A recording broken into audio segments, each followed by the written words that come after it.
Britain's Duke and Duchess of Sussex will keep details surrounding the arrival of their first child private, in a break with royal tradition of the past 40 years.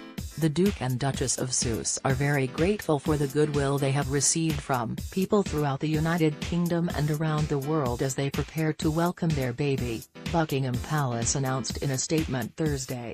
Their Royal Highnesses have taken a personal decision to keep the plans around the arrival of their baby private.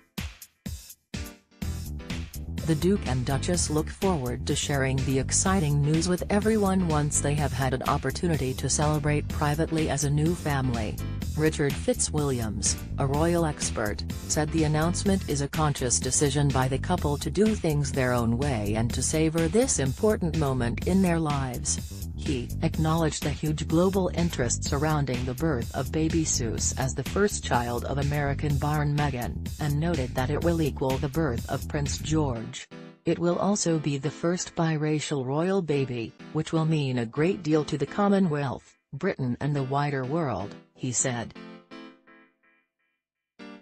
The announcement means that Meghan will likely not appear for a photo call outside the Lena Wing, the private maternity ward at St. Mary's Hospital in West London, shortly after the delivery of her child. Fitzwilliams said she will consequently not follow in the footsteps of Princess Diana and the Duchess of Cambridge, who both stepped into the glare of the world's media with their newborns in arms only hours after giving birth. Fitzwilliams said that Meghan is free to make this decision as her child will be seventh in line to the British throne, which lifts the pressure. He noted that Kate did not enjoy the same freedom following the birth of Prince George, as he is directly in line to the throne and expected to one day be king. Katie Nicholl, a royal expert and author of Harry and Meghan, Life, Loss, and Love, said an official photo of the newborn is nevertheless expected to be released, but will likely be delayed until at least a day following the birth. The timing will also depend on when the Duchess is ready to face the cameras and of course on how the birth goes. Fitzwilliams added Meghan does not want to be picked over by the press in photos taken only hours after giving birth or endure the grooming required beforehand. Although this may surprise some, as Meghan is so assured and so poised. She has such a flair for the theatrical, he said. Meghan may eschew hospitals altogether and opt for a home birth at the newly renovated Frogmore Cottage in Windsor, provided that she does not experience any medical complications. I was told last year that Meghan favored a home birth, but she will take advice of her medical team once she goes into labor. If she isn't able to have her baby at home for whatever reason, it will likely be in a hospital in Windsor.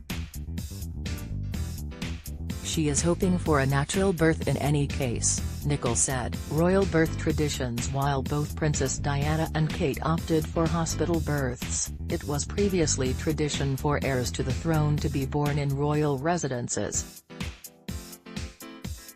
In some ways, Meghan is paying tribute to a bygone era when royal births were completely private, Nicholl said. All four of the Queen's children were born at home, Princes Charles, Andrew and Edward at Buckingham Palace, and Princess Anne at Clarence House.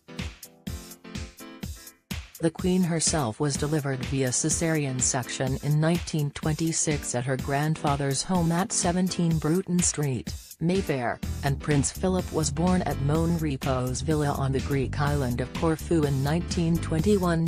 Buckingham Palace confirmed in October that Harry and Meghan were expecting their first child. At the time, they were in Australia on their first overseas tour as a married couple.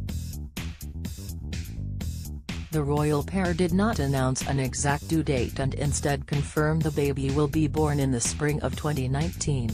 With Meghan in the final stages of her pregnancy, speculation over the baby's gender and name has reached fever pitch. Bookmakers have Diana, Harry's mother's name, and Victoria, Harry's great-great-great-grandmother, as their hot picks for a girl, while for a boy, the popular royal names Arthur and Edward, as well as Philip, a nod to Harry's grandfather, top the lists.